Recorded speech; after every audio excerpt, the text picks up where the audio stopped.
কি রান্না করলাম হাই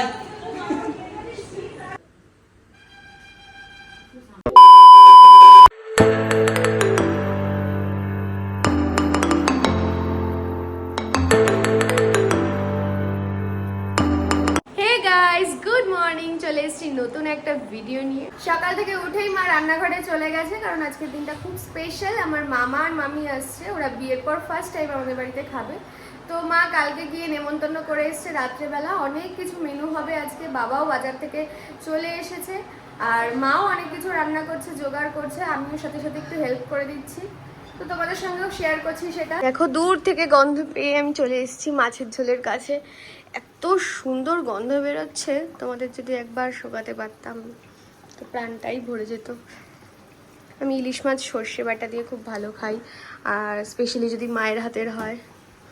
ডালটা আমার পছন্দ না, কারণ আমড়ার ডাল আমার ভালো লাগে না, খেতে খেতে এমন হয়ে গেছে। কিন্তু জাস্ট মাছটা দেখো।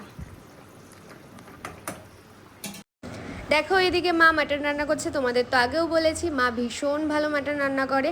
আমি ন্যাচারালি খাই না, কিন্তু তবুও মায়ের হাতের হলে কয়েক পিস খেয়ে নি। দেখো ভাই এসব কী সব দেখছে, চলো মায়ের কাছে যাই। কি করছে মা? রান্না কত দূর হলো রান্না?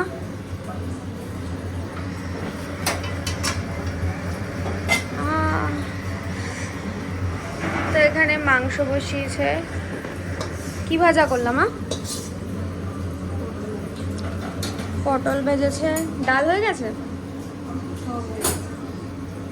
শুধু মাংস করলেই হয়ে যাবে? হ্যাঁ, চাটনি বসাচ্ছে আর মাংস করলেই হয়ে যাবে এখানে। তো আমি এখন স্নানে যাব। স্নান থেকে এসে পুজো টুজো দেবো। দেওয়ার পরে সমস্ত কিছু খাবার দাবার গুছিয়ে রাখবো। ওরা আসার আগেই মোটামুটি সব কিছু কমপ্লিট করে রাখবো। 12:30 অলরেডি বেজে গেছে। স্নান টান করে আসলাম, মায়েরও অলমোস্ট রান্নাবান্না শেষ। আমি এখন গিয়ে সমস্তটা গুছাবো, আর ওই টুকটাক চাটনি টাটনি এইসব বাকি আছে, হয়ে এসছে প্রায়। তো আমি স্নান টান করে এসে পুজো টুজো দিয়ে নিয়েছি। এখন একটু স্কিন কেয়ার করে নেব, করে নিয়ে তারপর রান্নাঘরের দিকে যাব। হাই এই যে মামিও এসেছে। হ্যালো। মা এখন মামির সাথে গল্প করছে আর স্যালাড কাটছে। আমিও গল্প করছিলাম, দেখো খুব হাসাহাসি করছিলাম। আর মামাও গেছে বাড়িতে একটু কাজের জন্য, আর বাবাও আসেনি। আর বাবা ফোনটা ফেলে গেছে, সেই জন্য প্রবলেমও হচ্ছিল বাবার সাথে কন্ট্যাক্ট করতে। আমরা বসেই ছিলাম আর গল্প করছিলাম। তারপরেই মামা এসছে, বাবাও চলে এসছে। তখন মা ভাত ঠাত বেড়ে দিচ্ছে। দেখো মামা আর মামি বসেও পড়েছে, সর্ষের মধ্যে কিছু একটা আছে সেটাই খুঁজছে। ঠিক আছে,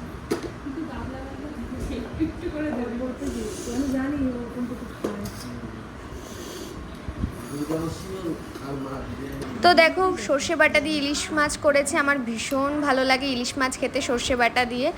আর মামাও ভীষণ ভালো রান্না করে, মাঝে মধ্যে ইউনিক ইউনিক আইটেম রান্না করে আমাদের খাওয়ায়।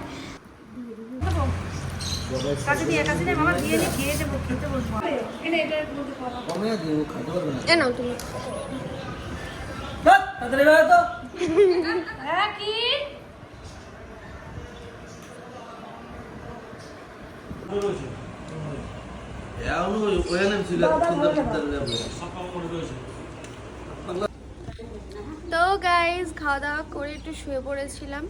তো মামারা তো উঠে দেখি চলে গেছে। বাবাও বুনুকে পড়তে দিয়ে এসছে। আর এখানে দেখো আরতি মাসির সব জামা কাপড় কেচে মেলে দিয়েছে। এখন তো শুকাবে না, রোদ চলে গেছে। দেখো বাইরের ওয়েদারটা কি ভালো লাগছে। ওই যে পাইপগুলো রাস্তায় বসবে, তাই এখানে এনে রেখে দিয়েছে। ওই দিকটায় কাজ হচ্ছে, কোথাও কাজ হতে হতে এইদিকে আসবে। তো গাইজ এরকমই রাস্তায় একবার কাজ হচ্ছিল, তো তখন ওই পাইপ আমার পায়ে এসে লেগেছিল। তো প্রচণ্ড অবস্থা খারাপ ছিল, অপারেশন করতে হয়েছিল। পাথরের যে স্টোন চিপগুলো আছে, ওই স্টোন চিপগুলো আমার পায়ে ঢুকে গেছিলো। এখনও দাগ আছে সেই অপারেশনে, কিছুতেই দাগ আর ইয়ে হচ্ছে না।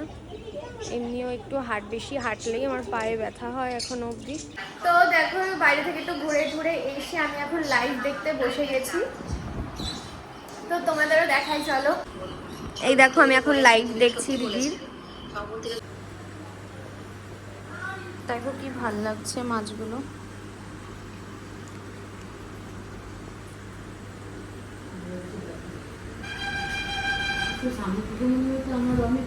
যে আমাদের বাড়িতে জেঠি এসছে, দেখো জেঠি আর মা গল্প করছে একসাথে বসে। এই দেখো তানিশা এসছে কতদিন পর। এতদিন আসিসনি কেন? এতদিন খুব ব্যস্ত ছিলাম, তোমাদের বাড়ির পর কাজ ছিল। তো কি হয়েছে? তো কোথায় যে থাকবো বলো? তুই শুধু আসতিস, তারপর জায়গা দেওয়ার দায়িত্ব আমাদের। ওই স্নেহার বেস্ট ফ্রেন্ড আসতো তাই আমি। ও বাবা, হিংসা হিংসা। তো গাইজ সন্ধ্যাবেলা একটু লাইভ করলাম, বোনের বান্ধবীও আসবে, একটু গল্প টল্প করলাম। তো ভিডিও সেরকম মানে করা হয়নি কিছু। তো রাত্রেবেলা আর কিছু খাবো না, সকালে অনেক কিছু খেয়েছি রিচ টিচ, সেই জন্য আর ইচ্ছে করছে না। বাবা আর ভাই খাবে। তো আমার ভিডিওটা যদি ভালো লাগে লাইক কমেন্ট শেয়ার করে দিও। দেখা হবে নেক্সট ভিডিওতে, টিল দেন টাটা।